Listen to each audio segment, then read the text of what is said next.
Scuba goes under the sea.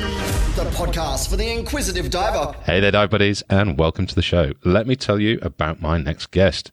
This wonderful lady is a course director, a shark behaviourist, conservationist, public speaker, and founder of the non-profit organisation People of the Water. A member of the Explorers Club, she has also been inducted into the Women Divers Hall of Fame, is a member of the Ocean Artists Society, and a recipient of the Platinum Pro 5000, as well as being a writer and listed on as an actor on IMDB.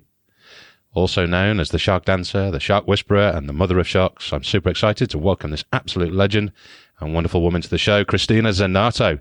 First question, how on earth do you fit it all in?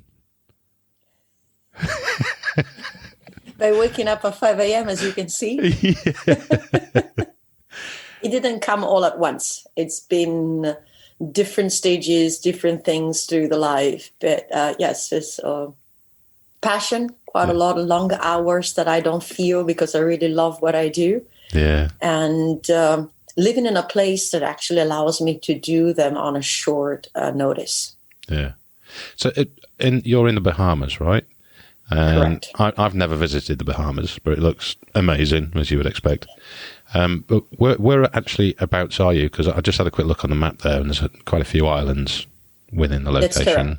That's correct. I am in Grand Bahama Island. There's over listed 700 islands, but in total there's over 3,000 between islands, keys, and atolls in this country. So we're definitely an island nation, but I'm on Grand Bahama Island. Okay. Well, to kick it off, where did it all start? How did you get into the water? It all started with my family. My family is a family of the ocean. And so as I was growing up, they always brought me to the ocean. My mom is from a part of Italy.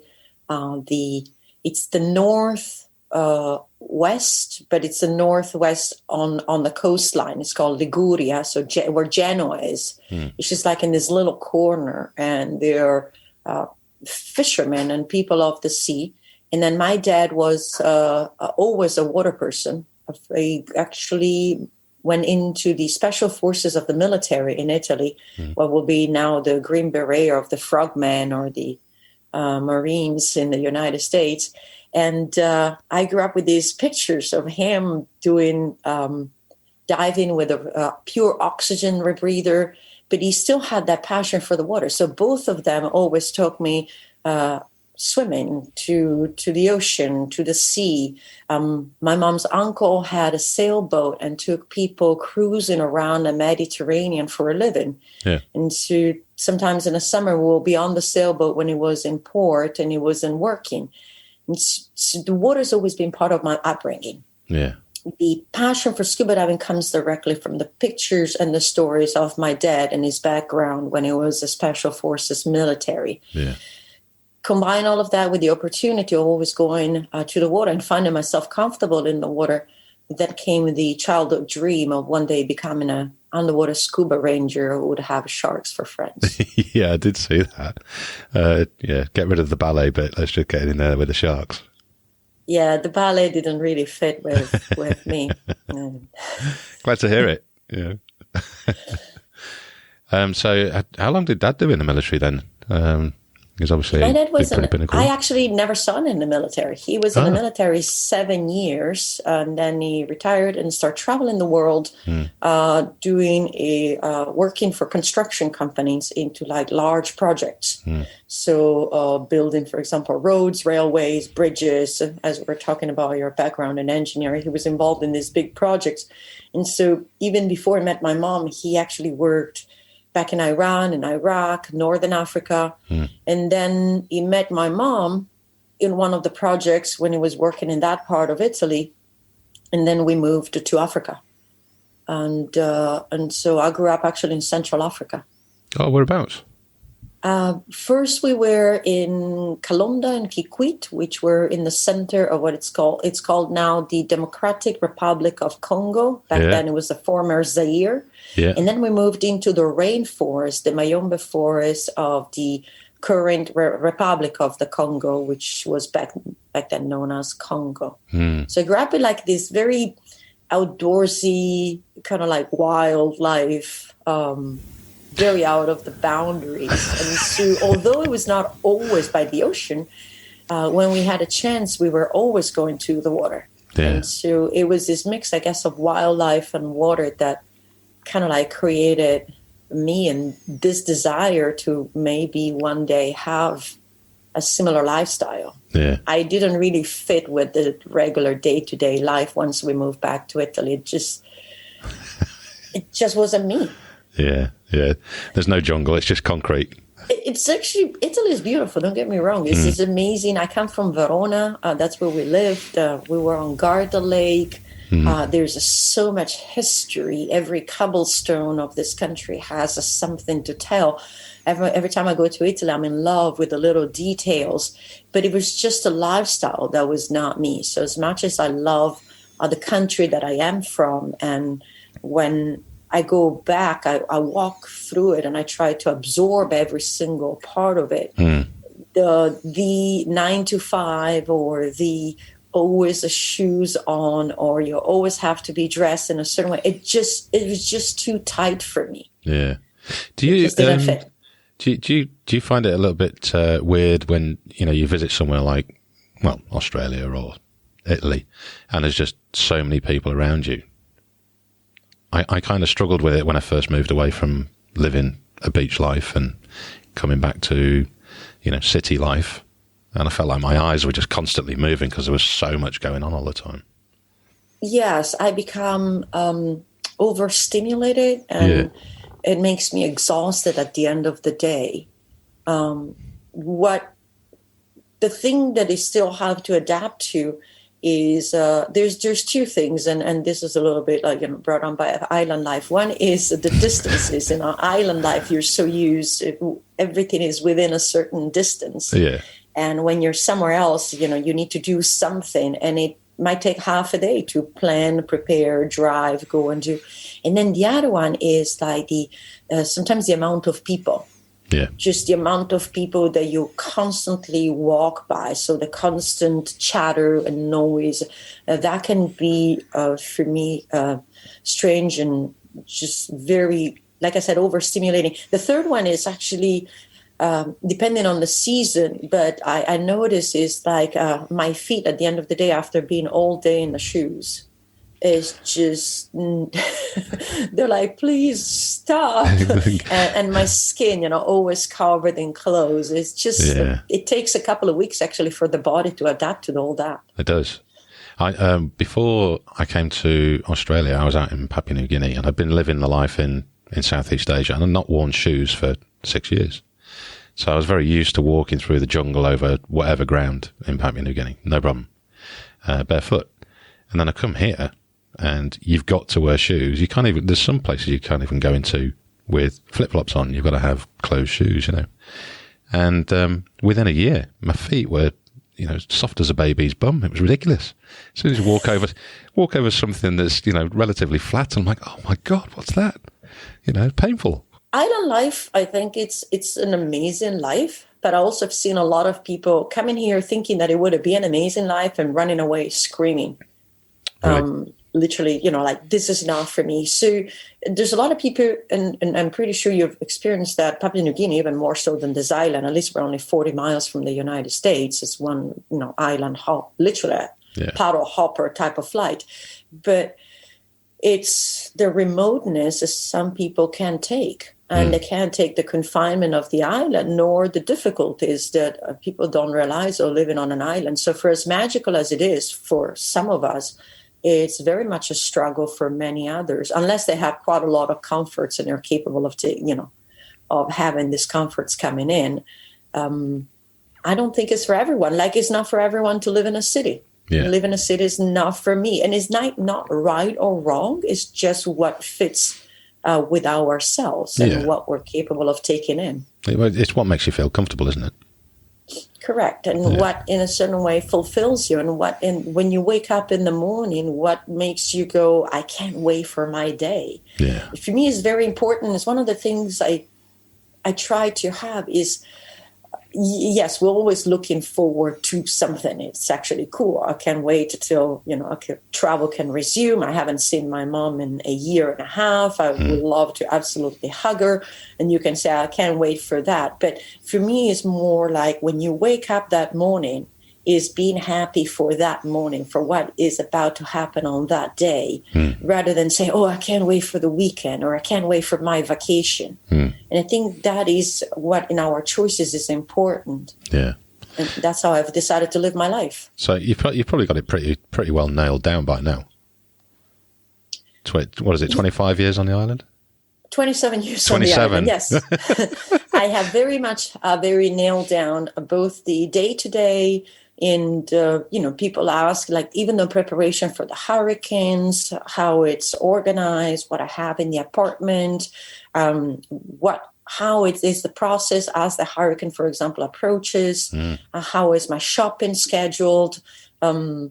We have in cave diving, we have a saying, it says, 2 is 1 is none. And it really works well for the island life. So if something is not sold on the island, chances are there's 1 or 2 spares somewhere in the closet of certain things. And could be, for example, my camera gear, the headphones that I'm using right now, the cable to charge the computer. If there are no stores on the island to sell it, is 2 is 1. And when I'm down to 1, 1 is none. So I actually go ahead and on the next opportunity, order a different one, because it might take a couple of weeks for me to receive it. Yeah, for sure. Well, I'm not gonna tell my missus that 2 for 1 and 1 is 0, because she's already a hoarder. When we get down to 2 of anything, we get another 10. We're running out of room in our place. I'm not a hoarder. I live in a very small apartment. Everything is organized, but I have to work with that mentality. So like now is April. So when we go shopping and we buy 6 cans of beans to eat with a salad, currently we also buy 6 cans of beans to put off to the side. And we do that with each shopping. So should the hurricane hit, I don't have to rush to the supermarket to buy supplies, for example, because it's going to be super overcrowded. So I have this system where I spend a little bit for several months in advance. And then when the hurricane season ends, I consume what I've been putting away of these beans and these vegetables and these chickpeas and all that, and then start again March and April of the next year. So when is hurricane season then? Is that March, April? No, the official is June 1st through end of November or 1st of November. But peak season is usually end of August, September. And we've been having some, really weird storms on the 25th of October. But I would say the peak season is really September, so like at the end of the summer when it's the hottest.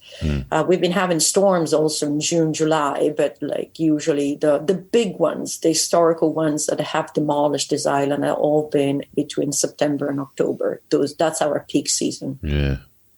And is it regular occurrence that every year there's a serious amount of damage done, or are you all getting better and better each year at protecting yourselves? There's not each year, but the storms have progressively become stronger. Okay. And strong storms are historicals. I mean, if we look back at 1865, there were still strong storms, so they're not unique. The problem is right now they're more frequent. So we had a Hurricane Force 5, a Hurricane Matthew hit here in 2016. And then in 2019, we had Hurricane Dorian, which basically ravaged between Abaco and Grand Bahama. And we're still recovering from Dorian. Wow. Dorian was one of those monster storms at 200 plus miles per hour winds, and it literally sat on the island for 3 days. So if a hurricane comes through, it usually takes about 12 hours. Okay. It's a different kind of storm. So we hope not to have to relive Dorian for maybe a decade or more so, but it's all dependent on what's happening with, our oceans, the climate change or whatever it's happening with the heating up of the planet. And the storms have definitely changed in frequency and increase in intensity. Yeah. It's all a very fine balance, isn't it? Yes, and it's not that every year. Last year, luckily, we were very lucky. We had one storm coming through, Hurricane Force 1. And for us on the island, Hurricane Force 1 is kind of like, oh yeah, Hurricane Force 1, prepare, it's okay. Sit on the couch, power goes off, and 12 hours later, they have the island back on its feet. Is the Hurricane Force 4 and 5, and 4 and 5 that then sits on the island. Obviously, it's different. So the island the islands are very well prepared. The way they manage power and water, I think, is very, very good. They tend to shut off the water and the power on purpose when the winds goes above a certain speed. So should any damage occur, there's no risk of electrocution of people. Yeah. There's no risk of water pollution or water contamination. And I think the response after the hurricane is usually pretty good. So have it down to a T. Dorian is something that can fault anyone for what happened in the aftermath. I mean, 70% of the island went underwater. Wow. So even the places that were supposed to send help, like the firefighter, the police stations, the ambulances, everything went underwater. So there was no hardware stores, no ambulance, no trucks, no fires. We had to wait really for everyone from the outside to come in and help. So it was beyond anybody's control. So you can't fault, the delay in response. Primarily it was there's a lot of personal responses. So those that came unscathed out of the storm were the one that moved into gear right away. Yeah, the two of us were two of the lucky ones in the 30% of the island that didn't flood. And so within about a week, right, just trying to figured out what happened. Within a week, we started doing support missions. The first that came in to help were the small planes. There was this beautiful organization of private plane flyers, pilots with little Cessnas that could carry 400, 600 pounds. And there was enough place for them to land on the tarmac of this demolished airport. And then everybody that had a vehicle, obviously the Rotary Club help and all of that, we started carrying things everywhere where we could. Yeah. And then the big boys came in, the big organizations started coming in, and there was the bigger airplanes coming in, which obviously were needed. But it was really cool to see individuals that had come out unscathed and had a vehicle. Everybody pitched in to help anybody they could. Yeah, real community bonding.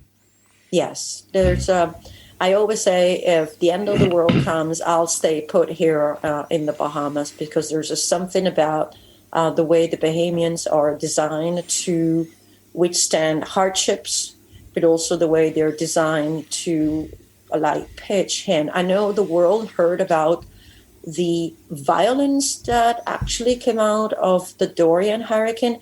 But to be honest with you, I think that was the exception to the rule. Okay. We were driving through areas where people had none left, open pickup truck and everything, and people will just get themselves in line and say, hey, can I please have that? Do you have this?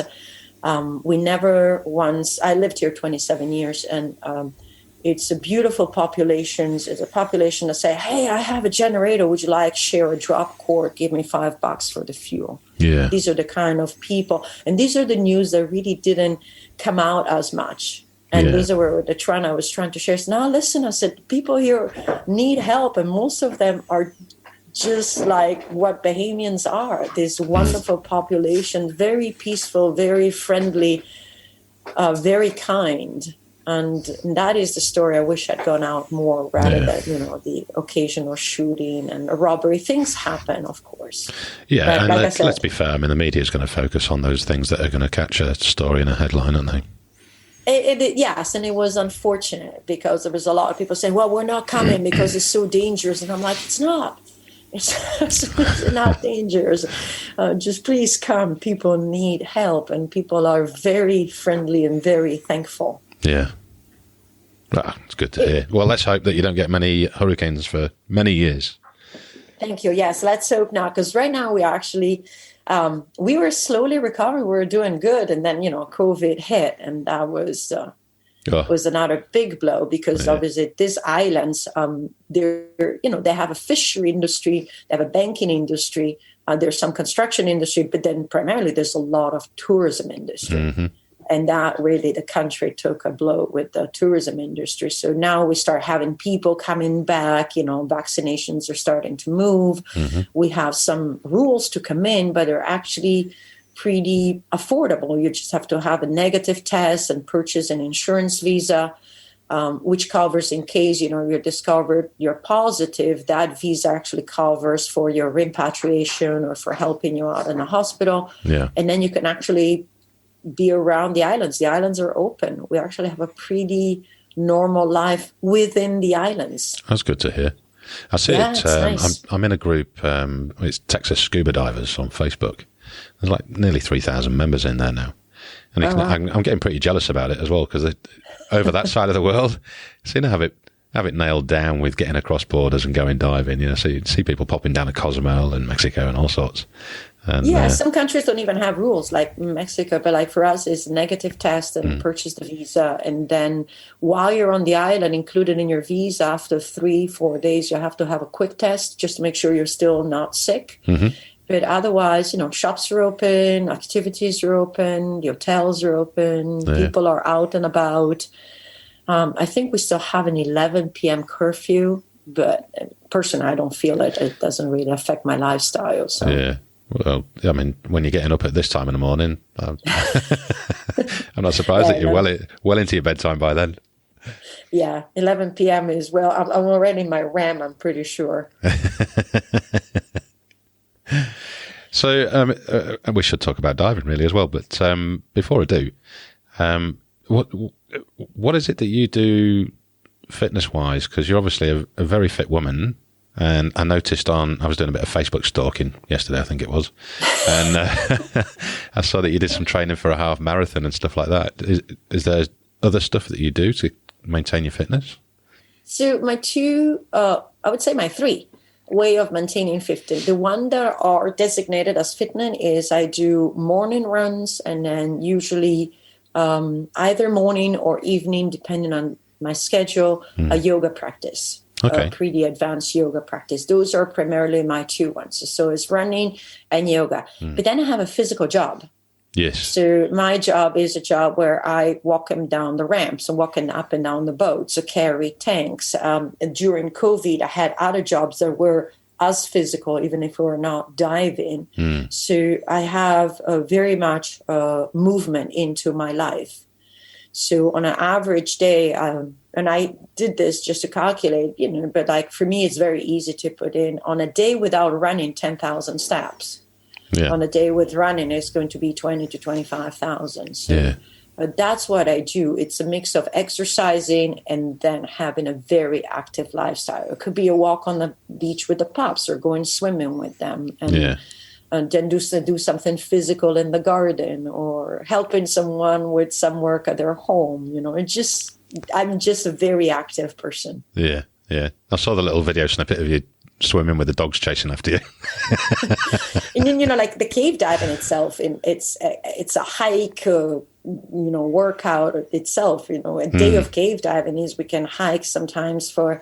By the time we carry all the gear to the cave entrance, sometimes we're down kilometers with all this gear on because we did different trips from the car to the cave entrance. Yeah. Then you start doing a 3 to 4 hour cave dive. You're swimming 2-3 kilometers by the time you go in and out, and then you carry everything back. So a day of cave dive, the next day you can easily rest. That's loads of calories.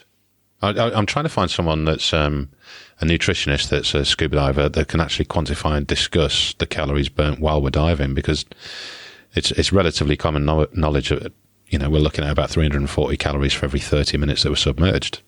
So if you're doing so if you're doing a 3-4 hour dive and then you've got all the equipment carrying before and after, you don't really need to do any other exercise, do you? No, that day we don't do any other exercise. And maybe the next day we also don't exercise. Not that the next day we wake up and go for a run. We actually kind of like relax. Maybe at the end of the next day, I'll do some yoga. primarily, obviously, to also loosen up the muscles. So for me, flexibility is also very important. So all these activities are very good from a cardio point of view, obviously maintaining the weight, burning the calories. But then yoga is, I usually say yoga is the one that repairs everything else that I do in my life. So carrying a rebreather through the forest, going cave diving for 4 hours in a certain position has a strain on certain muscles on your back, on your shoulder muscles, on certain, the lower back, for example. And so then I do yoga, and it could be either a very intense practice or sometimes what we call restorative yoga, where I focus on really stretching and moving those muscles that in a certain way tighten one way. I try to stretch it the other way. Yeah, yeah. I should do some yoga. The missus keeps trying to get me to do it, but I'm much more into lifting heavy weights. But you can do both. I know. I should stretch more, to be honest. Weights I should stretch more. I get many aches and pains, and it's because of lack of stretching, I'm sure. Anyway, let's get on the diving front. Going tangent man here. Okay, so since we mentioned the caves and the cave diving, how did you? Was it just a transition, or did you just get curious going from open water into cave diving? And what was the attraction at first? The attraction came very early. On the island, we have caves, but we also have this beautiful cavern called Ben's Cavern, which was dived the first time by my original mentor, Ben Rose, back in the 60s, early 70s. And so when I was here as an open water diver, they were offering the cavern tour. So the cavern is the first room. You don't go beyond the daylight. It's a little guided tour. And I joined it, and I actually lied because you needed to have 20 log dives, but I actually had 11. And that was my 11th dive. So my instructor said, he says, you're good. He says, just go and, you'll be able to do the dive. And I fell in love with the overhead environment the day I did that cavern tour. Yeah. The clarity of the water, the stalactite and the stalagmites. For me, cave diving is like opening this enormous book. I imagine going in one of those ancient libraries, and I open this giant book. Kind of like has a little bit of dust as you open it, and it goes poof. But as you open it, it has these huge pages that tells you everything about the history of the planet. Yeah. And you can read it through the cave. You can, as you swim through, you can hear the water dripping. You can feel the water flowing. You can almost like the ebb and flowing of the ocean. And you can say, oh, I can see where the water rose and then went back down. And then this happened and then this layered. And so you keep reading, and it constantly has information for you. That's what I fell in love with. And I had this marvelous discovery. That's what cave diving was for me. So then I had to wait about 2 years when I became a cave diver. And then I came back on the island and I started cave diving, and I never stopped. And then slowly, when I dived all the lines that the previous explorer had put in, and I arrived at the end of the lines or along the lines, I started seeing patterns. And I was like, they didn't go down this tunnel. And so I became what they call an explorer, which comes as a consequence of diving, the cave starts having certain patterns that you're able to interpret. And then all of a sudden, it seems to me, it's almost like opens the doors, like, okay, here, look, there's a little passage that nobody else saw. Or it could be a big passage. Yeah. And then 2020 was, I would say, the pinnacle of my cave diving career. Together with my buddy, Kevin Lorenzen, we actually discovered 2 brand new cave systems, like from the entrance. Really? So before, I was laying line in previously explored caves, and I found up to kilometers of new tunnels in previously explored caves, which is pretty cool. Yeah. That hundreds of people came through that cave and nobody noticed that.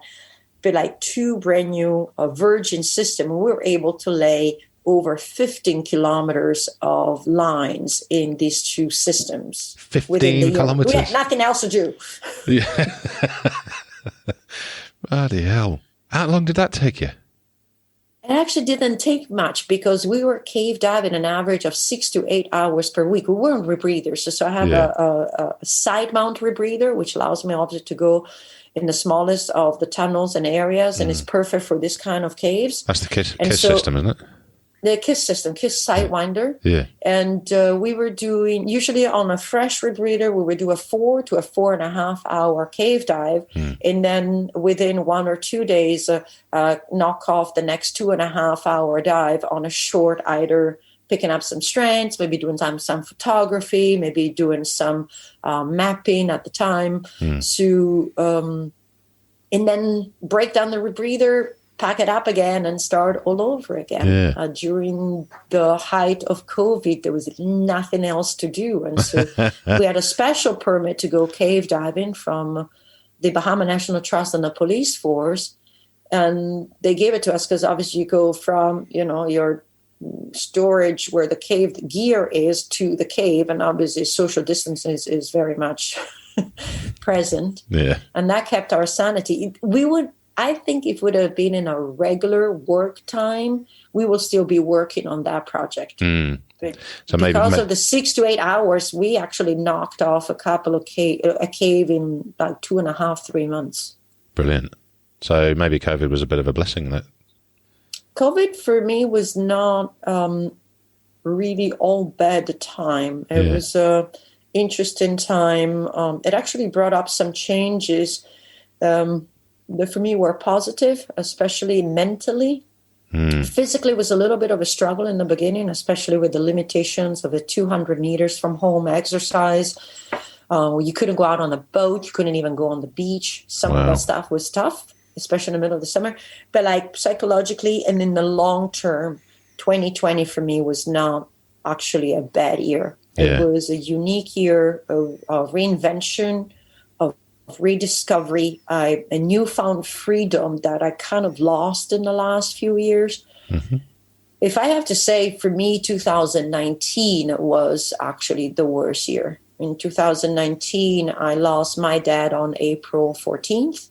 6 weeks later, I lost my mentor, Ben Rose, and his wife and dogs in a house fire. They wiped him out in the middle of the night from carbon monoxide and then the fire. And 8 weeks later, Dorian hit the island. So when people go, 2020, I'm like, 2020 was a joke. 2020 is a break. 2020 for me was an interesting break, and it's actually brought up positive outcomes that I'm still benefiting from right now.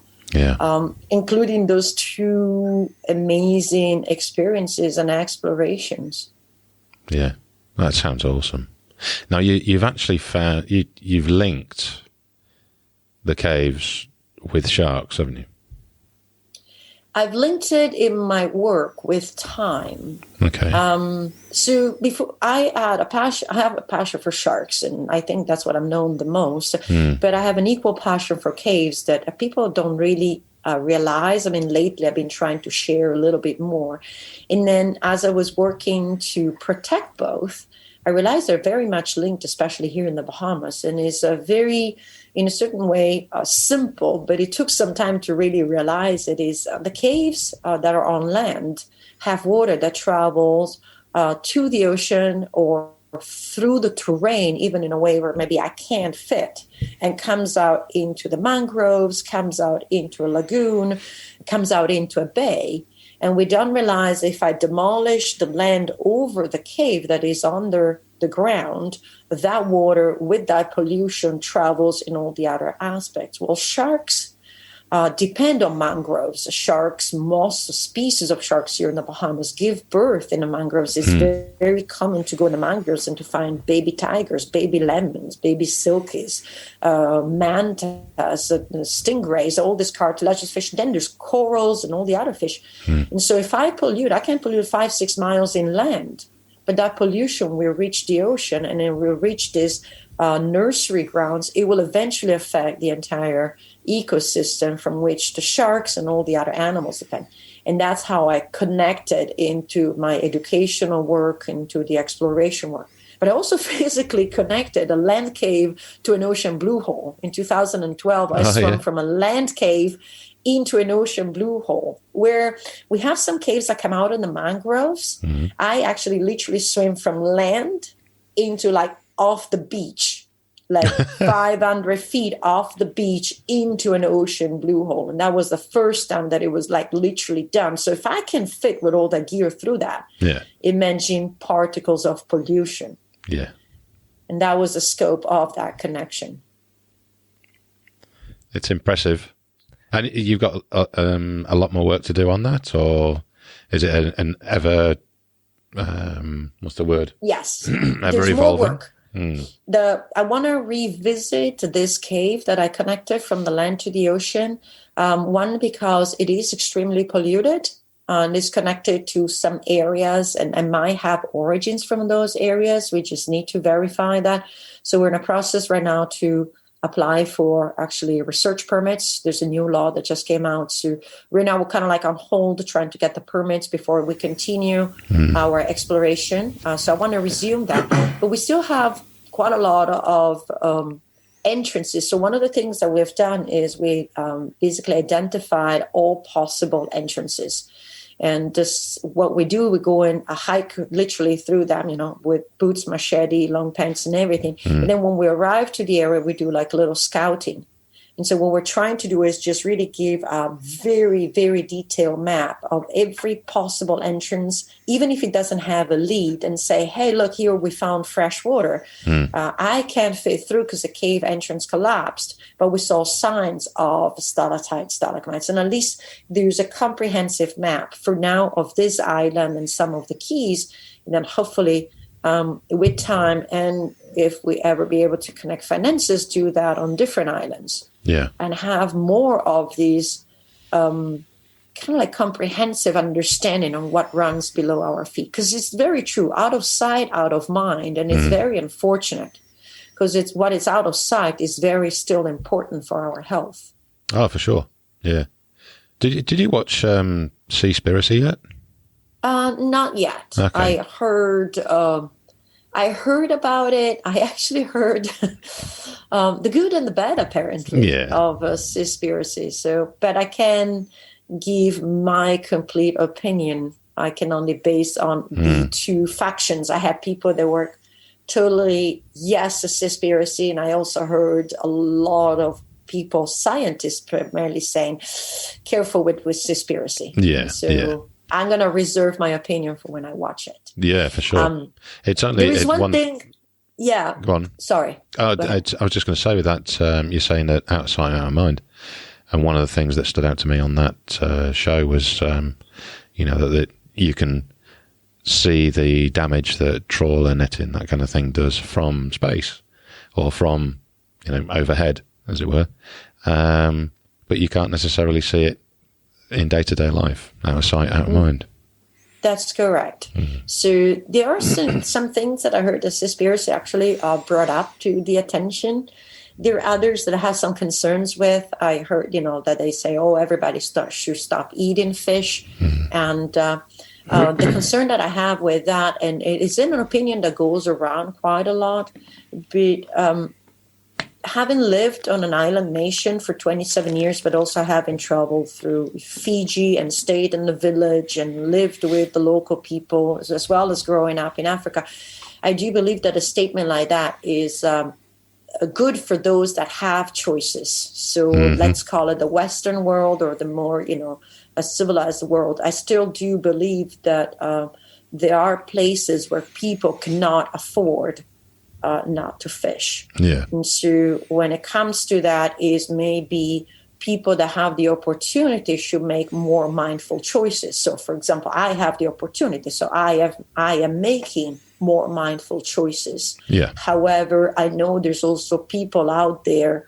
If you come to the Bahamas and look where the people live in the Keys and how they live, is the mindful choice might not be available. During COVID, it was not financially available for some people, but to go out and provision for themselves. Yeah. So maybe we should talk about more how fishing has to change, and our expectations is to change. And when I say our expectations, I do believe that people that go to the restaurant expecting always to find always a list of the fish available, that has to change. That has to disappear. Yeah. But to me, the local guy that swims, yesterday I was out on the boat, there's a guy carrying a cut off, plastic drum behind himself, free diving with fins, mask, like a little bit of duct tape around the master strap, trying to catch some lobster and fish and put it in a bucket behind him. He's not creating a dent into the population, and that's just a practical provisioning. I will never allow myself to go after him and say, hey, sorry, but you should stop fishing and eating fish. He's burning more calories than he's actually fishing. Yeah, it's just a ridiculous notion, isn't it? Yeah. So I think these generalized notions that they needs to be applied a little bit differently. I am totally against long lining, trawling, the industrial fishing, the freezer boats. I am totally against that. But if we go back to a more traditional kind of provisioning, I think there is still room for people to make a living, for fish to make a comeback. So the pressure needs to stop from the big places, from the big cities. So to be honest with you, there's in the United States some chain restaurants specialize only in fish, and I try to imagine what it takes to supply chain restaurants, a whole chain of just a seafood. Those have to go if you want my opinion. Yeah. Not the little Fijian that sits on the side of the road with 3 fish or thread through a line that eat fish with maybe a spear. Well, that's it. I mean, it's the bulk trawlers and the demand in the modern Western world that's causing it all, isn't it? Simple as. It's just like go to the supermarket and expect not to find fish, and do not complain about it. Yeah. That is the part. You want to do your part. Is that stop being so picky and demanding. Yeah. Yeah, Western world, you've got many animals that you can eat. You can eat a lot of, non-meat as well. Places like Bahamas. There's a lot of non-meat alternatives. Yeah. There's a lot of non-meat, non-protein, non-meat alternatives that goes from the farmed animals all the way to the farm fish or the industrial fishing that the Western world has options. I've seen that also, like I was traveling through India. They also don't have no meat options, but their diets are very, very also in a certain way poor. So there's very much alternatives that people can take, like I said, to transfer that to certain places. For example, the Bahamas, our agriculture is almost inexistent, and it's not for lack of trying, it's for lack of terrain. And well, it's similar in PNG. There is no I can't say none in all of the country, but particularly where I was living, that you don't see cattle, you don't see hens and anything that you would take as farm food or farm animals. It's just non-existent. It's vegetables, stuff from the jungle, and fish. That's it. That's all that's available. So it's got to be used. Here, there's no farming, no cattling, nothing like that either. So. It's I don't know. There's a lot of opinion on that. Is just I'm not what I would call myself an extremist, and I think sometimes blanket statements like that can be harmful because then they're directed towards the wrong people, and we can go as far as. We can condemn some of these people doing something, but then I would like to go back and say, hey, how's your family situation at home?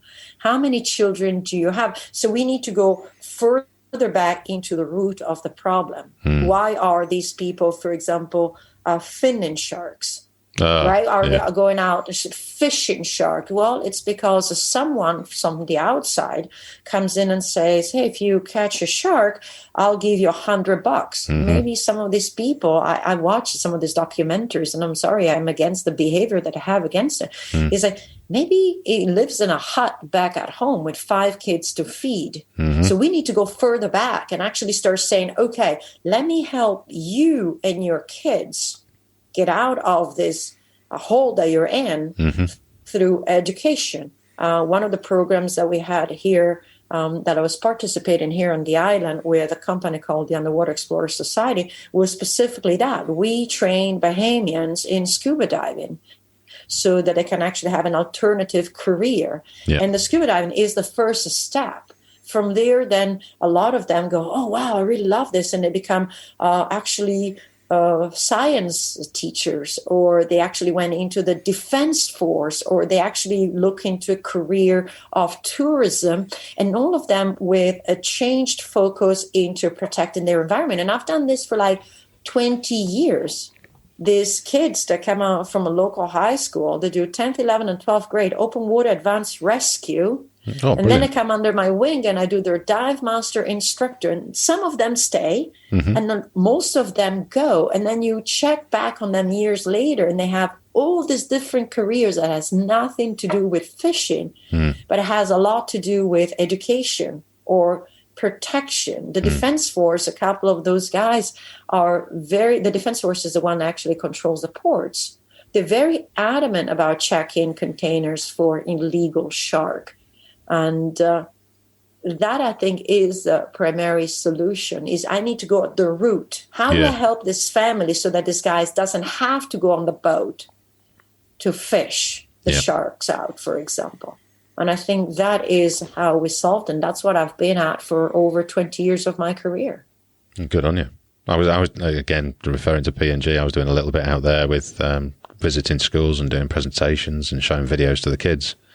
And, they're asking, when can I be old enough to come and learn to dive? And, it would be nice to see it progress. I think it's probably a little bit too remote to be able to do it. But at least we've, put a little bit of thoughts into their minds about how important the sharks are in the waters there. So it was rather nice. There's a lot of non-profit here that do a lot of even take them snorkeling. Put a glass in the face and take them snorkeling into the mangroves.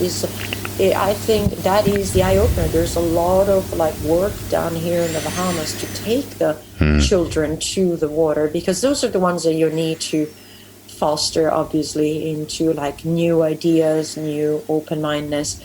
And the best way is the exposure. Yeah. So I think sometimes instead of, wagging your fingers and do big giant blanket statement, is it would be nice to actually go at the root and say, okay, let me help it from the ground up. Yeah, yeah.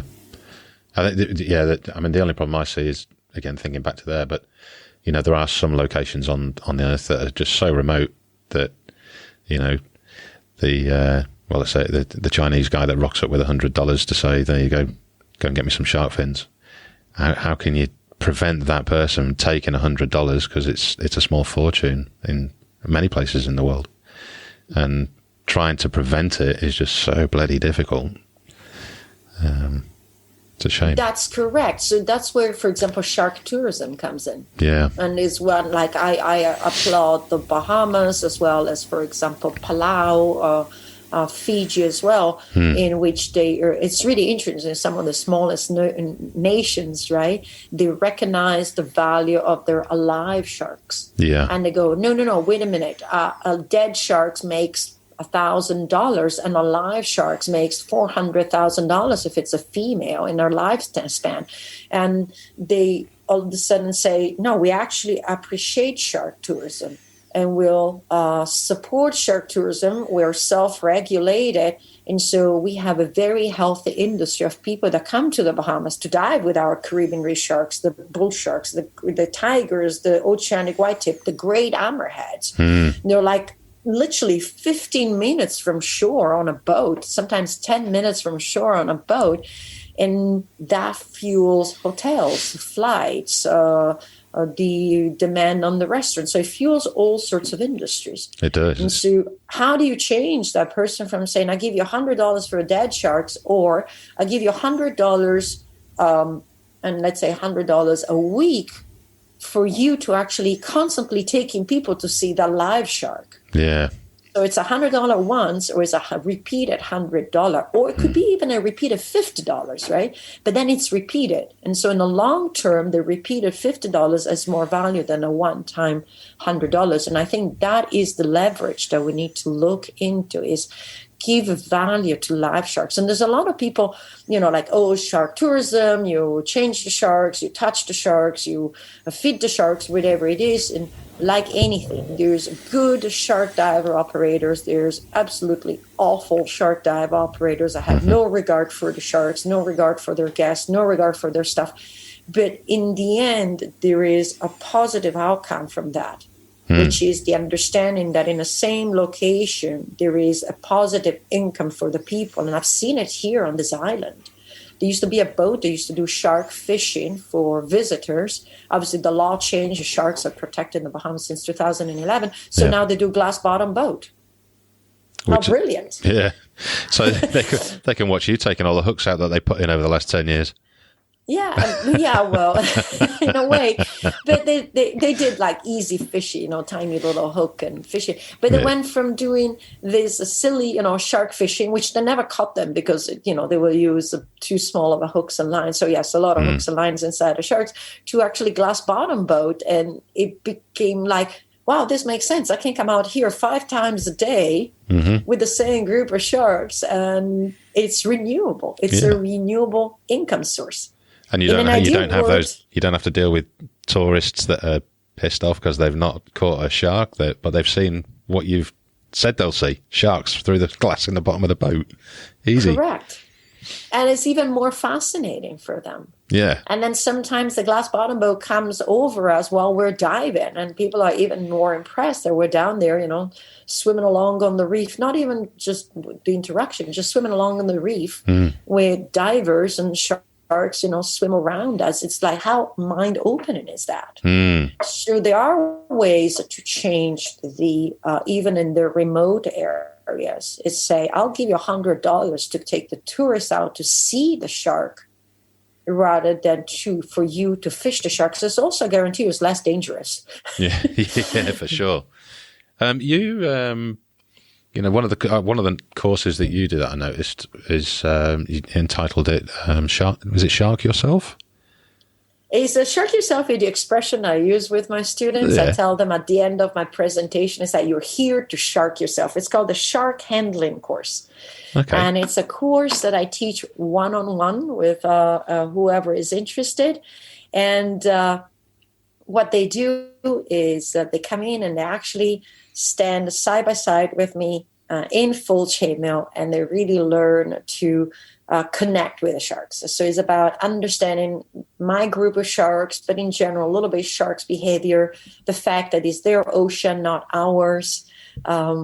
A little bit understanding that when we go and interact with them, we interact on their terms, according to their day, rather than our terms. So nothing is guaranteed, but it's more just a shark yourself experience. It's like one of the, I say maybe one or the 2 or 3 places in the world where somebody will say, yes, please go ahead and reach out and try to touch the sharks and welcome the sharks into your body and just surround yourself. And it's very rewarding to teach. I'm actually this morning, as soon as I'm done with this, I have a student here, an 18-year-old girl. Oh, yeah. And yes, she's absolutely excited. We just started yesterday. She did the observation dive, and today we're doing 2 training dives. And it's about really this different outlook at sharks and hopefully creating a new interest. And they become ambassadors. I've taught people that came from all parts of the world, and then they go back to these parts of the world of which I do not speak the language, and they do their posts in their language. So, like you have somebody going back to Russia and it's like, oh, I just did this thing with Cristina. And in Russian, they tell their friends about how amazing sharks are, or Czech Republic or Malaysia. I'm trying to think, Georgia from the former USSR. So all these languages that I will never be able to speak, thanks to the person that comes here, they become the ambassador, this bridge between getting that the message sharks across. Yeah, they get the message across to other people. Yeah. And so as far as Kuwait and India, and I'm trying to think where, like where I've not reached, where even there's no, and then through my language, French, Italian, German, I've reached obviously different countries. But it's really, really cool because they come here for a personal experience and all of a sudden they become ambassadors and they become translators. Yeah. For those in their country that don't speak English, can't follow my account, for example. Well, there's a fair few people that have followed some of the things you've done. Huh. Yes, quite a lot. I can think of one video it's nearly 9 million views now, I think.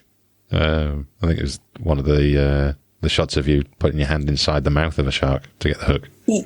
That was a foggy eye, yes. It's one of the most famous ones because that went down like half a length of my arm to just remove a hook. Yeah. Oh, yeah, just remove a hook. Yeah, I'm just going to put my hand in here. It took about 40 minutes. It was not something that, I decided to do within. It took 40 minutes, opening her mouth to see what her dispositions was, actually physically see the hook. And I was just like, okay, then seeing how she was with me allowed me when I opened just to go in and, push and pull. It was just slightly embedded. So the other day, there was another shark with a hook down her throat, and I could see the line, but when I opened her mouth, I couldn't see the hook. Right. So it was so far down that I couldn't see it. It's like, I can't go in. I can't try to remove that. So the hooks are done on a choice-to-choice basis. Yeah. So is it a bit of an old wives' tale that I can remember my old man and my granddad used to say to me that if a line snaps when they're fishing, that the hook will just rot out of the fish's mouth eventually. Eventually, sometimes not really, depending on the hooks that people are using. There's a lot of galvanized stainless steel hooks nowadays, but even if it were rot out, for me is a concept of like, would you leave a nail on the bottom of your heel because eventually it will rot out? Yeah. And so I also observe the pain that these sharks go through. So people are like, well, eventually it will rot out. It doesn't make any sense because, you can't save all the sharks in the world. It's like, no, I can't, but I can save these sharks. Yeah. What has also happened is that when I start helping these sharks, people reach out to me and they have kind of like an epiphany. And they're like, oh, I didn't know sharks could actually hurt. And, I want to help sharks. And I want to come and remove the hooks with you. And I'm like, no, listen, you don't have to come and remove the hooks with me to help sharks. Here's a list of things you can do. And we go through, you can change your dietary habits. You can actually reduce your plastic pollution. You can become more of an eco-tourist rather than always expecting the super clean beach with a super perfect resort. Yeah. You can go and do more natural tours with local people that emphasizes the tourism income of using someone local rather than using like a big, like a cruise environment or anything like that. Yeah. So there's a lot of things that we can do. And so the simple act of removing the hook, which for me is, I want to help that shark. That shark is my baby. I'm going to help her as much as I can. Yeah. Right? It's silly. It's not silly. It's my prerogative. These are my sharks. I don't want to see them suffer. Then it becomes like, oh, wow, I want to help sharks too. And then it becomes this bigger call to action. So I think there is a value in that. Yeah. What you do with removing hooks does infinitely more than what most documentaries could ever do. Yes, for people to see sharks effectively looking like they're sleeping on your lap and you removing hooks from their mouths, it just goes completely against the grain of, the past 2 generations or so of looking at sharks and seeing the horror that's been portrayed on the TV. That's correct. There is, I think, a lot of misinformation. It's very hard to skirt out of it. Like I'm part of, sometimes I do TV programs and they sometimes always start with this kind of like heightened state. And I'm like, why do you always have to start with a heightened state when you know that the end result is we're going swimming with sharks and it's okay to go swimming with sharks? And so for whatever reason, there's still a little bit of this attitude, and I think it does a disservice to the sharks. I've tried to skirt out of it. It's not always possible, but luckily also being part of a program where they really understood my nature and just portrayed that kind of part of who I am and what I do. With the amount of messages that I receive from all my platforms It's very rewarding and very supportive of what I do. And primarily it's messages from people that are like, I was so terrified of sharks, but just watching your interactions and reading your posts and your small explanations just gives me a further new outlook. And they're like, I want to work on my fear. Well, that is a tremendous step. When somebody emails me and says, I want to work on my fear. How cool is that? And so there is a positive outcome from the imagery and the work that I do. I feel that every day. I receive dozens of messages combined from all platforms. I'm not surprised. Not surprised in the slightest. And a lot of women, which is really cool, and a lot of young people, and a lot of parents. Parents is so cool. My 9-year-old daughter wants to do what you do. My 10-year-old son is so cool, is so interested now in sharks. They didn't even know. And says, that is, I think, the change that is very, very important. So I receive a lot of those, and it makes it worth it for me. Yeah, yeah. I think it's truly marvellous. I really do. And I'm very grateful that you've come onto my little show, that's for sure. Thank you. You've probably answered it a million times now, but for those people that are only just learning about you, and they've probably Googled you already, the chainmail. Where did the chainmail come in? How did that start?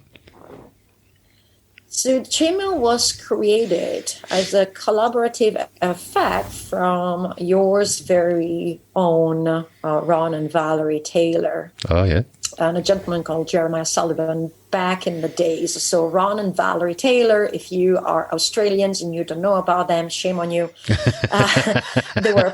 They were Ron passed away. Valerie's still alive. Mm-hmm. So, but as a couple, they were pioneers of underwater filming with sharks. Mm-hmm. And they filmed in circumstances in which there was a lot of activity, let's say like a bait balls or sharks darting in and out, dolphins darting in and out. And it was not about the sharks per se attacking them, but was the risk of being in the trajectory of the sharks. And so they wanted to wear something that was safe for them to stick their arms out while holding the camera and not having to worry about if a shark bumped into their arm or bumped into their leg. Yeah. And that is where the chainmail comes from. The original chainmail is actually from the butcher gloves that is used on the non-cutting hand. I was going to ask where the origins of that. That is where it came from, is a chainmail glove that butchers put on a non-cutting hand when they use a sharp blade, so that if the blade slips, they don't cut their hand. And so then it was made into this full suit. When it came in, it was supposed to actually to be worn by Ron, but it came in too small. So Valerie ended up wearing the suit. So the first human to ever taste the suit was this tiny, absolutely beauty of a doll woman, Valerie Taylor, and basically literally she would put the fish on her arm and invite sharks, at the time blue sharks, to bite her arm. So that's where it was born. It was actually born from Ron and Valerie Taylor and that cooperation.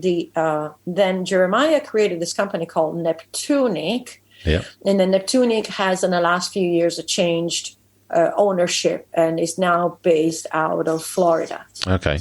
And so that's where I still get my suits from, is from the original Neptunic. But the suits are actually created in Canada. Oh, really? By two apparently very passionate chainmail creators who are very much in everything chainmail, including, Game of Thrones, for example, and create all sorts of different chainmail. And they're very fascinated with the functionality on it. The chainmail is what I call the barrier that drops the barrier between me and the sharks. Yeah, yeah. It's the seatbelt that you wear when you go driving a car. It's the helmet that you wear when you go climbing. Well, right? That's it. It's not there because you're going to get bitten. It's in case there's accidental damage. Exactly. Yeah. And people are like, well, if the sharks are so nice, why you wear a suit? And it's just kind of like, well, if you can drive so well, why you're wearing a seatbelt. It's like you don't go driving every time thinking you're going to go in a ditch. But in case you make a mistake, so they're still animals. They're still animals with 2 to 15 rows of teeth. And because of what I'm doing, the handling or the removing of the hooks, such in close proximity with my hands to their jaws, I wear that. But if you look at the video, you'll see the sharks are swimming around me at no time trying to bite my arms or my legs. So that's what it's there for. Yeah. By protecting myself, I protect the sharks. And by doing that, I protect the activity that we do. Yes. By demonstrating that I can self-regulate and I can self-protect, I make shark diving a safe activity, and the government doesn't turn around and is like, wow, every time you guys go shark diving, one of you is hurt. I have to intervene. I have to stop this. This is not really going well. But having conscious operators, of which we have a ton in the Bahamas, that are really doing things with their head on their shoulders and procedures and practices and all of that, the government looks at us and says, yeah, you guys have an excellent track record. Bahamian operators have very, very, very, very minimal, small accidents. So we'll continue with this activity. This is actually functioning. Yeah. And that is, I think, just a responsible person. Yeah. Yeah. Well, it's like anything, isn't it? As long as you go into it and do it with knowledge and a respect for safety, then there's no reason why it can't be done. Correct. You have to have respect, and you have to be, you can't go in as Rambo, as a gang-ho. It's like sharks have a high tolerance of our presence. I think it's one of the most forgiving wild animals out there. You could not go strolling in the savannah the same way we go strolling through the ocean, swimming side by side with tigers, scuba diving side by side with great whites. Let's face it. I mean, there's places where you can do that. You could not go walking outside. When I grew up in the Congo, we had limitations. You do not go down to the river. Yeah. There's crocodiles that look like logs, and you do not approach the water. And it's like really interesting, right? Even when I was in the Nalabor Desert, it's like you are careful going outside of the compound because there are still wild dingoes. And they're capable of taking down a kangaroo. Never mind, a kangaroo himself is not like the safest of the animals to encounter. So we do understand that. We appreciate that. You go walking in Canada, you have to be careful about black, brown, and grizzly bears. And yet in the ocean, we can go with a freedom that is not guaranteed on land. And still we have this much heightened fear. Oh, I'm going to go in the water and the sharks will eat me. And it's kind of like they're very much tolerant of our presence. Way, way more than any other wild animal.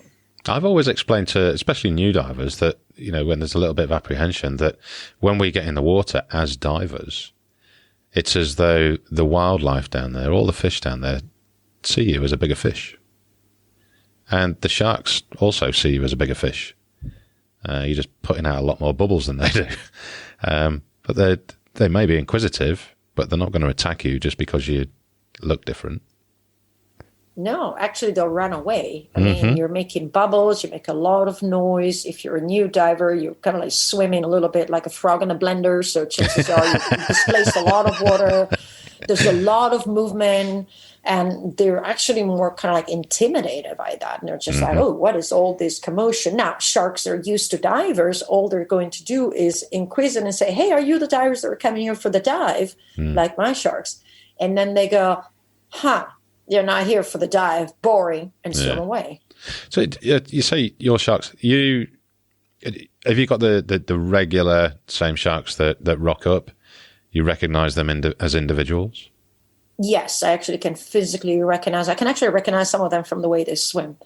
Really? But I recognize each and every one of them, yes. Yeah, that's marvelous. I've been in the water with some of them for 15, 17 years. There's a couple of girls that have been there 15, and one girl's been 17 years here. Crikey. That's a long time. So I even have my friend the anemone that has been there 17 years, but that's a different story. But basically, that is one of the things I love to do. And one of the reasons I stay here, both for the caves and sharks, is what I call dive site fidelity, which is that continuous repetition and exposure to the same place and the same individuals, and allows me really to collect this log of, presence and behaviors and differences in behaviors depending even, for example, on the weather or human activity. I can tell like there are different dispositions depending on the different external factors. And that comes from like spending countless hours in the water. It's, I tell people it's like building a relationship. You don't build a relationship on speed dating.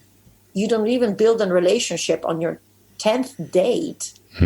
You can say you can start a relationship, but you can really say maybe you're in a relationship 6 months, a year into really connecting and knowing that person. And there's still more to know and to connect with. And so it's the same thing with sharks. I'm trying to build a relationship. It doesn't come just because I helicopter in, once a month or twice a year or anything like that. It's this constant presence. And they know it's you when you're getting in the water kind of thing. A lot of people say they do. I've noticed even when I teach the course, I can have the students several feet away from me and they have, the fish and everything. But some of my girls will preferably come to me rather than going to the student, to the new person. They're very keen. I had a shark, a foggy eye used to follow me no matter if I was doing the dive or if I was just down there guiding someone. She will just follow me the entire dive. Wow. Always. I had a grouper that did the same. I had a secret agent and Peanut that no matter if I was down for the shark dive or if I was down there diving or even free diving, they will just basically be with me the entire dive, stand next to me and just kind of like, yeah, no, I'll stick with you. I was listening to a podcast last month and I'm trying to think of his name. And he's a doctor out of Queensland, Callum something. I'll have to look it up again. But he actually studies the cognitive functions of fish. And I'll find the podcast. I'll send it over to you because it's so interesting the way that, they're testing fish to see how they communicate and what they do in some scenarios. And then they repeat exactly the same scenario to see if they react the same way. And it's just mind blowing. And from everything that you're saying right now, it's just amplifying what he's saying in his theories or research. Fact. There's a lot of research, and that's the other thing, right? Like I had people writing, tweeters or texts like, sharks don't think with their brains, they think with their jaws. And it's kind of like, well, actually, no, they have a brain and they use it. But I mean, we're going back to 1957, Dr. Eugenie Clark, the shark lady, not your shark lady, the shark lady here. She actually did tests on memory retention of sharks. Okay. With, hitting a target, ringing the bell, and almost like what you do with a dog. So they hit a target, they got a fish, she rang the bell, and then she got to the point where a bell, it was a sound on the water. She rang the sound on the water, and the shark will show up, say, hey, I'm here for my reward. So a full cognitive connection and a memory retention. She demonstrated that in 1957. It's in her book, The Lady and the Shark. Okay. There's another book that is really cool like that. It's from Jonathan Balcom. Okay. It's called What a Fish Knows. And it's about like the thinking and like the behavior of the fish, but also how they communicate and the hormonal and all that. And it goes beyond, this is a fish, this is how it swims, this is where you find it. It's more about all the behavior and the psychology. So much research in that book. And kind of like cute, funny, informative. It's called What a Fish Knows. It's like really, really cool. I'll have to have a look at that one. I like stuff like that. I did. There's one question I've got to ask you. There's a guy over here in Sydney, and he's part of a buddy forum online on Facebook. And Philippe Carmo, he's asked me to ask if you have ever been in a situation where you felt really threatened by sharks, and if so, how did you overcome it? I never have. felt threatened in that kind of situation. And I've done quite like what I would say, fairly dangerous activities, including spear and lionfish, which is an invasive species here, surrounded by a lot of sharks. But in their behavior, I also know how they behave. And so I set up a structure to feel comfortable in what was happening. So personally, luckily, no, I never felt into that kind of I made it out of the water kind of situation. There are instances where people have come to that. I think the fear of sharks in general can be thought through one basic thing. The first one is really understanding how many species of sharks there are there. And then being a little bit informed on what kind of species are going to be in the water where I'm going to do, and then pair that with the activity I'm going to do. Yeah. So are there areas where our behavior is going to be risk? Yes, absolutely. If I go, for example, and most of the dangerous situations are on the surface. Yes. But I don't want people to think that every time you're on the surface, you're in danger. Because if you're on the surface here in the Bahamas, you're swimming over nurse sharks. Yeah. In zero danger. Even if you're on the surface here and you swim over the Caribbean reef sharks, you're in zero danger. So you need to know which area you're in, what sharks are there, what are their predatory characteristics. So, for example, Australia has a high rate of incidents because you have two things that go hand in hand. You have the surfers that go into the predatory area of great whites. And surfers behave like seals. They're seals that surf the waves. And it brings into that isolation of the surfer that sits on the board for a while, waits for the wave, maybe drifts away from the group, and increases the chances. But if you really look at the numbers in general, very low. So yes, there is a risk. It's okay to be afraid of sharks. Like it's okay to put your hand in the oven trying to get your tray out without a mitten. It's okay. Fear helps into our survival. Is when fear blocks us in our steps from doing anything that it's unhealthy. Yes. It's when I'm saying, well, I had, a kid yesterday is like, oh, I don't want to go swimming here in the Bahamas because there's sharks. And I'm like, there's clear water, there's calm water, the sharks can see you. We have plenty of swimmers. The conditions are for a shark to go, yeah, you're actually totally endangered. So first one, so is understanding the sharks, their behavior, and the activity I'm going to do. The last one goes into sometimes we might have to say, not today. And that I think is the biggest thing the humans have to learn is not today. Not because sharks are vicious, not because they're there to get us, but not today, but because when I tick the boxes, today the conditions are not healthy. Today the conditions are not safe. It doesn't make the sharks vicious. It just makes the sharks who they are in their ocean. And we have the option to go in or the option to stay out. Yeah. That makes a lot of sense. And I suppose I'm just thinking, because when you said that, you make a decision not today, I instantly thought of another one of your videos from my Facebook stalking the other day, was when you'd hiked in to do a cave dive, a couple of hours, got all set up and all that kind of stuff, and then any came into your head. Any. And you thumbed the dive. And yes. I didn't even submerge. I didn't even submerge. It's just basically told my buddy, you go and do, he had some other things to do. I said, you go and do your dive. We just readjusted the bottom time. And I basically hauled all my stuff back out of the cave and back to the truck. Yeah. Well, watching that bit of the video as well, it gave me flashbacks to talking to Gareth Locke a few episodes ago, who's doing the human factors in diving. Correct.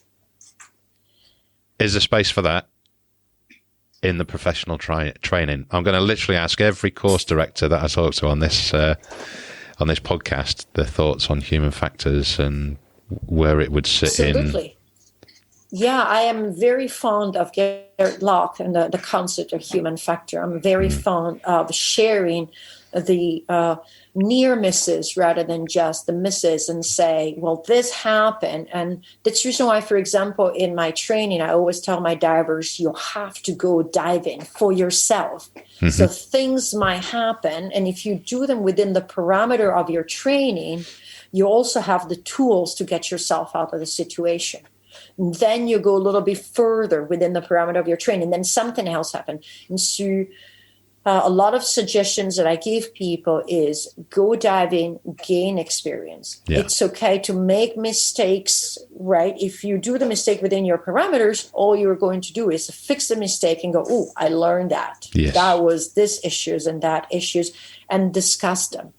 So try not to do the 0 to hero, for example. Mm-hmm. Yeah. And but yes, there is room. For me, there is room, and luckily I have a position here in which I trained someone to dive master, and they wanted to go immediately to instructor, and I had the power in a certain way in the position to say, no, you're going to wait 1 year. Yeah. So why don't you sit a dive master for a year? Don't worry about teaching. Don't worry about try to take someone new in the water. Just go out and guide the certified divers. And then a year later, when I put her through her instructor course, and I asked her, I said, was it worth? She glided through the instructor course. Yeah. Absolutely glided through the instructor course. And I said, was it worth waiting? And she said, absolutely. I said, there's nothing like a year of doing the dive master, which has less liability because you're dealing with certified divers. Mm-hmm. And then me preparing her for her instructors for her to go, it really made a difference. Yeah. Well, that's the thing. I mean, you can't teach experience, can you? You can only gain it. You can talk about it, but to get experience, you've got to actually physically do the job. You can't teach experience. You have to gain experience. One of the things I mentioned, Kevin, the guy that we did the exploration of these caves together, right? Mm. When he started cave diving, it was 3 years ago. Okay. And I told him, I said, you have work to put in. Some days you will come diving with me and we'll just go a little bit further into your training. But before we do that, I said, you need to swim the lines within your parameters of your training. Some days I would there be you, some days not, because cave diving was also my activity. And so he swam all these lines. And then we went a little bit further into the training. And then he did a little bit more into that level of training. And so it was a progressive, slow review, and sometimes we might be diving together and I will catch something and we will come out and we will discuss it. But sometimes I will dive and I would catch something on myself and I will come out and voice it and say, during that dive, this happened or this feeling surfaced or I had this. I need to change that. It did not work well. And we actually have an open discussion on some of these actions. And that I think is what Gareth is trying to say is, let's talk about these things. Yeah. Instead of pointing fingers, says, no, it would never happen to me. It's like, yes, because there is one common denominator in all of us is we're human and we make mistakes. Yeah. And you kicked on a key factor there as well. He's been able to discuss it afterwards. Yes. And it's very rare that happens with recreational divers, It is. I actually have this thing. I do it on the boat when I come out with my recreational divers, obviously in a soft manner. But I actually say, hey, I was watching you. Your obesity was like super inflated. You might want to try, how did you feel? I said, did you inflate and deflate a lot? It's like, oh, yeah, I did. I said, you might want to try 2 pounds less, right? And it's just... so you kind of like do an approach, but it should be talked about. Yeah. And it's really funny. It's like, for example, I've been banned twice, right? In my early career. What? Banned? In 95 banned, yes, the DCS in 95 and 96. Bent, Bent. Yeah. And every time I say I've been bent, the first question that I receive from a recreation diver is, oh, what did you do wrong? And I'm like, I went diving and I decided to come up. And if we actually had an open conversation that having the bends, it is an inherent risk of submerging, absorbing nitrogen, and ascending. Yeah. There's a joke, but it's not a joke. It's the truth. If you never want to get bent, they say don't go diving, or if you go diving, don't come up, because as soon as you have a difference in a partial pressure and a gas exchange with internal and external, there's a bubble production. Yeah. Obviously, we mitigate that. I got bent on a series of issues, and it was just like little tiny escalating issues: dehydration, being cold, diving 21 days in a row, doing too many dives. But if you looked at my profiles, they're all within the limits. Perfect, yeah. All within, perfect on the table. And so being able to eradicate that, what did you do wrong? Right? Yeah. I would never do that. And it's kind of like, you don't know all the psychological leading factors to that moment. And that is the issue. And that's what Gareth is trying to explain. It's not just, well, I will never do this. I will never go in the water without checking my oxygen on the rebreather. It's like, you don't know what were the we need to understand the distracting factors up to that moment. We need to understand the psychological pressure up to that moment. We need to understand what actually happened at home sometimes. Yeah. With maybe the loved ones that actually triggered something, and being able to confront all of that and say, well, if that kind of emotional response is present again, is something I need to be aware of, and I need to open the box and deal with before I go on the dive. Because last time I actually did this. Yeah. I think we've got another podcast out of that one, you know. We should talk about training in depth with maybe another CD and Gareth and just smash it out. I would love to. Awesome. I would love to. I'm a kind of like a little bit, people would say like an old school. Yeah. But I'm a firm believer that underwater we have zero instinct. Zero. Anything that is a human is built in me from my ancestors is going to kill me underwater. Yeah. And so what I do with my training, I try to instill what I call trained instincts. So things are repeated and practiced and done to the point that I think, well, that's an instinct. Yeah. It's like, well, it's not. It's actually, you learned it. It's a trained instinct, because the instinct of someone that is not trained, if they were to run out of air underwater, is to shoot to the surface. Yeah. The trained instinct is to either switch, like in some cases on a redundant system, or to go to a buddy. Right? So that is the trained instinct. Instinctually, I will never go to the surface. Instinctually, I'll turn into either my redundant system, a bailout system, or my buddy. But that is not the response that naturally as an animal I would have. Yeah. So for me, it's very important in training to do this trained instinct. It's like it becomes so natural that you think that is the only option. Sure. I've been a massive believer, repetition. And it's got to be done that way. It's got to be second nature. Diving. You have to go diving. Just don't keep doing the premise is a lot of people that do courses. That's okay. But you need to go diving, because when you do all these courses, you're always under a protective wing. You always have a little bit of a like extra, a supervision from somebody that is hiring you. Go diving. Yeah. Go diving. Get out there and make your mistakes and have fun. Yes. Christina, I think we should wrap it up. I think we've been going for about an hour and a half now. Yes, and I feel like we're only just getting going as well. You're not going to get in the water if we keep going. Yeah, I have to go soon. Yeah. Well, we can wrap the podcast up, and we'll definitely come back and do the training bit as well. I would love to. That would be an really awesome cool. idea. Okay. Well, thank you very much for being on the show, and thanks, everybody. This is Scuba Goat Under the Sea, the podcast for the inquisitive diver.